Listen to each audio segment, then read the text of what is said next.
नहमदुहु व नुसल्ली अला रसूलिहिल करीम अम्मा बाद।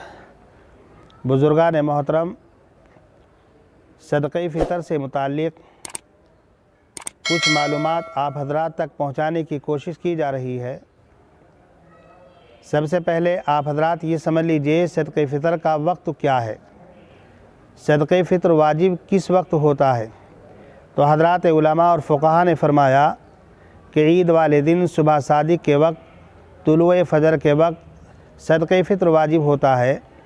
अगर ईद वाले दिन सुबह सादिक के वक्त किसी का इंतकाल हो जाए तो सदक़े फ़ितर उससे माफ़ हो जाता है, और अगर कोई बच्चा उस वक्त पैदा हो जाए तो उसकी तरफ से सदक़े फ़ितर देना वाजिब हो जाता है। अलबत्ता अगर कोई आदमी उससे पहले भी सदक़े फ़ितर अदा करना चाहे तो कर सकता है या नहीं, इस सिलसिले में हज़रात उलमा मुख्तलिफ़ हैं।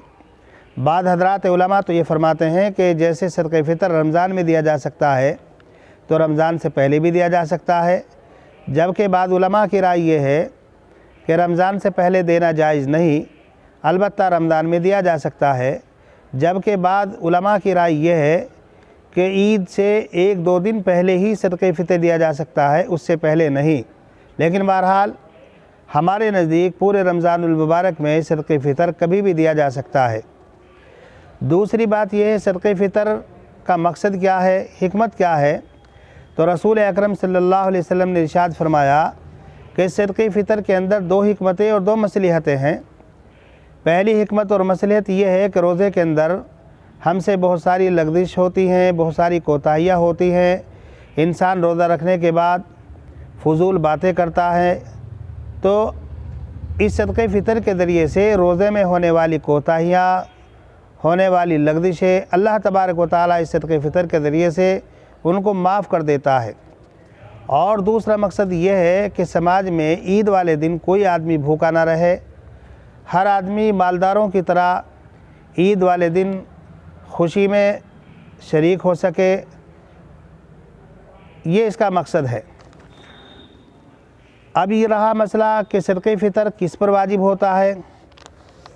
तो आप हज़रात ये समझ लीजिए कि जो आदमी साहिब निसाब होता है, जिस आदमी के पास 52.5 तोला चांदी या 7.5 तोला सोना या 52.5 तोला चांदी के बकदर नकद कैश या 52.5 तोला चांदी के बकदर माल तिजारत ज़रूरत से ज़ायद अगर किसी के पास है तो ऐसे आदमी को साहिब निसाब कहते हैं।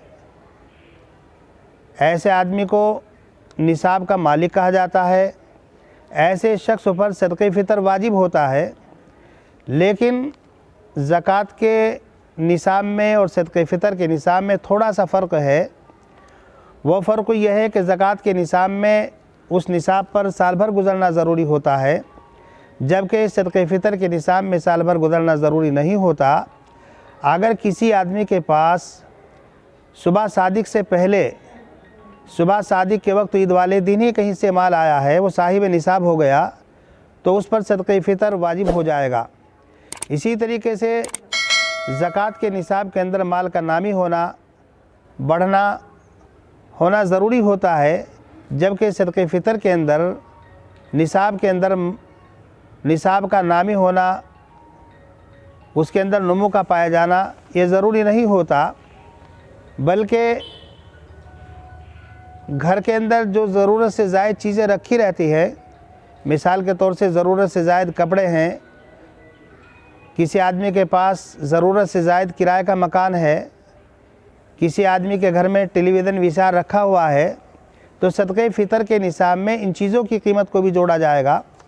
3 जोड़ों से ज़ायद किसी के पास जोड़े हैं जिनकी कीमत निसाब की मिक़दार को पहुंच जाती है, घर में विशार टेलीविज़न रखा हुआ है, उसकी मिक़दार निसाब की मिक़दार को पहुंच जाती है, तो सदक़े फ़ितर वाजिब हो जाता है। अब सदक़े फ़ितर जो साहिब निसाब है अपनी तरफ से अदा करेगा और अपनी नाबालिग औलाद की तरफ से अदा करेगा। अलबत्ता अपनी बीवी की तरफ से, अपनी बालिग औलाद की तरफ से अदा करना वाजिब नहीं, बल्कि बीवी अपनी तरफ से ख़ुद सदक़े फ़ितर अदा करे, बालिग औलाद अपनी तरफ से ख़ुद सदक़े फ़ितर अदा करे। लेकिन अगर घर के सरबराह ने, घर के ज़िम्मेदार ने जैसा कि हमारे यहाँ आमतौर पर माहौल है कि घर का ज़िम्मेदार जो होता है, घर का जो सरबराह होता है, सबकी तरफ से सदक़े फ़ितर अदा कर देता है, तो बहरहाल वो सदक़े फ़ितर अदा हो जाता है। अलबत्ता बेहतर ये है कि अगर अपनी बीवी की तरफ से, अपने बालिग बच्चों की तरफ से सदक़े फ़ितर अदा कर रहा है तो कम से कम उनको मुत्तला कर दे, उनसे मालूम कर ले, ताकि उनको भी पूरा पूरा सवाब मिल जाए। लिहाजा अगर बाप ना हो तो दादा पर सदक़े फ़ितर वाजिब होता है बच्चों की तरफ से, नाबालिग औलाद की तरफ से, नाबालिग पोतों की तरफ से। लेकिन अगर किसी के पास ना बाप है ना दादा है बल्कि माँ है, तो हज़रात उलमा ने लिखा है कि माँ पर सदक़े फ़ितर वाजिब नहीं, लेकिन अगर माँ अपनी औलाद की तरफ से सदक़े फ़ितर अदा कर देती है तो सदक़े फ़ितर अदा हो जाएगा। अब रहा मसला कि सदक़े फ़ितर में क्या चीज़ दी जा सकती है और क्या चीज़ नहीं, तो हज़रात उलमा ने फरमाया कि सदक़े फ़ितर में ताम से मुतालिक जो चीज़ें होती हैं, गेहूँ है, आटा है, खजूर है, जौ है, किशमिश है, ये सारी चीज़ें दी जा सकती हैं। अलबत्ता नकद रकम दी जा सकती या नहीं दी जा सकती, तो हज़रात उलमाए अहनाफ यानी हमारे नज़दीक सदक़े फ़ितर में जैसे ये गल्ले वगैरह दिए जा सकते हैं, इसी तरीके से नकद रकम भी दी जा सकती है। बल्कि नकद रकम देने को हमारे हज़रात उलमाए हनफिया ने अफजल करार दिया है, इसलिए कि नकद रकम के ज़रिए से फ़कीर ज़रूरतमंद अपनी बहुत सारी ज़रूरतें पूरी कर सकता है। अलबत्ता यहाँ पर एक मसला यह है कि रसूल अकरम सल्लल्लाहु अलैहि वसल्लम ने सदक़े फ़ितर में 4 चीज़ें बयान फरमाई।